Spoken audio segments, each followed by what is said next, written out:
Village food with Rupsana, আমি সেই রূপসানা আবারও হাজির হলাম প্রত্যেক দিনের মতন দারুণ স্বাদের গোবিন্দভোগ চালের পায়েস রেসিপি নিয়ে। আসসালামু আলাইকুম সুপ্রিয় দর্শক বন্ধুরা, আজকে আমি বানিয়ে দেখাবো গোবিন্দভোগ চালের পায়েস। তার জন্য আমি এখানে 200 গ্রাম গোবিন্দভোগ চাল নিয়েছি আর চালগুলো ভালো করে আগে থেকে ধুয়ে পরিষ্কার করে নিয়েছি। এখানে আমি 100 গ্রাম গুঁড়ো দুধ নিয়েছি আর গুঁড়ো দুধটা আগে থেকে আমি সুন্দর করে জাল দিয়ে রেখে নিয়েছি। সব সময় আমাদের বাড়িতে কিন্তু লিকুইড দুধ পাওয়া যায় না। আজকের ভাবলাম গুঁড়ো দুধ দিয়ে বন্ধুদের সঙ্গে আজকের এই গোবিন্দভোগের চালের পায়েসটা শেয়ার করি। দুধ জাল করার আগে আমি এখানে দারুচিনি, লবঙ্গ আর এলাচ দিয়ে সুন্দর করে আগে জাল দিয়ে নিয়েছিলাম। এটা কিন্তু বন্ধুরা অবশ্যই করে দেবেন, এতে করে যে দুধের একটা কাঁচা গন্ধ থাকে, কাঁচা গন্ধ চলে যাবে আর এলাচ সুন্দর একটা ফ্লেভার হবে এলাচের। এবার আমি আগে থেকে যে 200 গ্রাম চালগুলো ধুয়ে রেখেছিলাম, এবার আমি ফুটন্ত দুধের মধ্যে এইভাবে দিয়ে দিলাম। এটা আমি প্রায় জাল করে নিয়েছি 5 মিনিট ধরে, যেহেতু আগে আমার জাল করা ছিল দুধটা।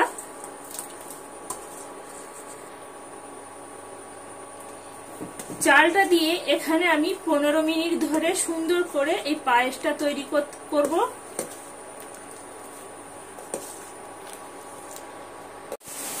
এখানে আমি 15 মিনিট ধরে পায়েসটা রান্না করে নিয়েছি আর আগের থেকে পায়েসটা ঘন হয়ে গেছে আর চালগুলো সুন্দরভাবে এখানে আমার সেদ্ধ হয়ে গেছে।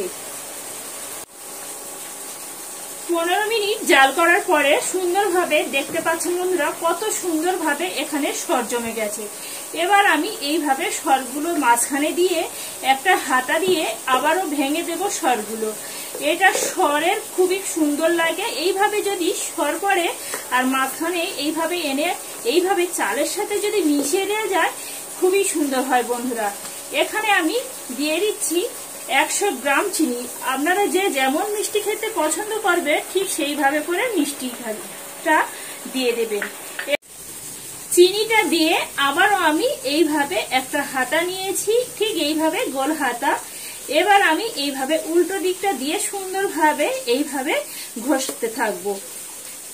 এবার আমি এর মধ্যে দিয়ে দেব এখানে কিছুটা কাজু আর কিশমিশ নিয়েছিলাম, কাজু আর কিশমিশটা দিয়ে দেব। কাজু কিশমিশটা দিয়ে আবারও এইভাবে নেড়েচেড়ে নেব। নাড়াচাড়া হয়ে গেছে। এবার আমি এর মধ্যে দিয়ে দেব স্বাদ অনুযায়ী নুন। এখানে পায়েসটা আর নাড়া বন্ধ দিলে চলবে না, যেহেতু আগেকার থেকে পায়েসটা ঘন হয়ে গেছে। অবশ্যই করে এইভাবে নাড়তে হবে, না হলে তলা থেকে বসে যাবে আর এটা পায়েসটা স্বাদ একদম নষ্ট হয়ে যাবে। এবার আমি যোগ করে দেব এখানে সুন্দর একটা ফ্লেভারের জন্য এখানে নিয়েছি হাফ চা চামচ এলাচের পাউডার।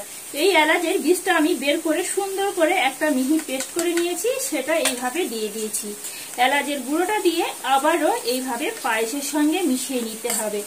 আর এটা খুবই হেলদি ফুড, অবশ্যই করে এটা বাচ্চাদের খুবই উপকার হয়। আর এইভাবে যদি ছোট ছোট সোনামণিদের যদি এইভাবে করে তৈরি করে দেওয়া যায়, বাচ্চারা তো অবশ্যই খাবে আর তার সঙ্গে বয়স্ক তারাও খেতে খুবই ভালোবাসবে। আবারও আমি এইভাবে নাড়তে চাড়তে থাকবো। আর এখানে আমার বন্ধুরা পায়েসটা কিন্তু একদম রেডি হয়ে যাচ্ছে। এখানে আমি আরো 2 মিনিটের মতন এইভাবে নেড়ে নেব।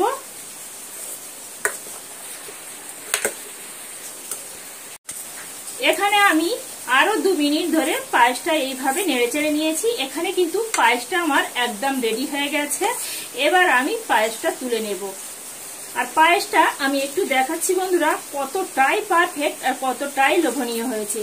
এইভাবে হলো বন্ধুরা আমার মতন করে এই গোবিন্দভোগের চালের পায়েসটা একবার বানিয়ে দেখতে পারেন। খেতে বন্ধুরা অসম্ভব মজাদার হয়। আর বিশেষ করে বাড়িতে এই যদি সোনামণিরা থাকে এইভাবে খাওয়াতে পারেন। এটা খুবই হেলদি ফুড হয় বন্ধুরা। আজকেকার যদি এই গোবিন্দভোগ চালের পায়েস রেসিপিটি যদি ভালো লেগে থাকে বন্ধুরা একটা লাইক করে দেবেন। লাইক করে আমার সাথে থাকবেন। এইভাবে নিত্য নতুন সহজ সহজ রেসিপি পেতে গেলে অবশ্যই করে চ্যানেলটি সাবস্ক্রাইব করে রাখবেন।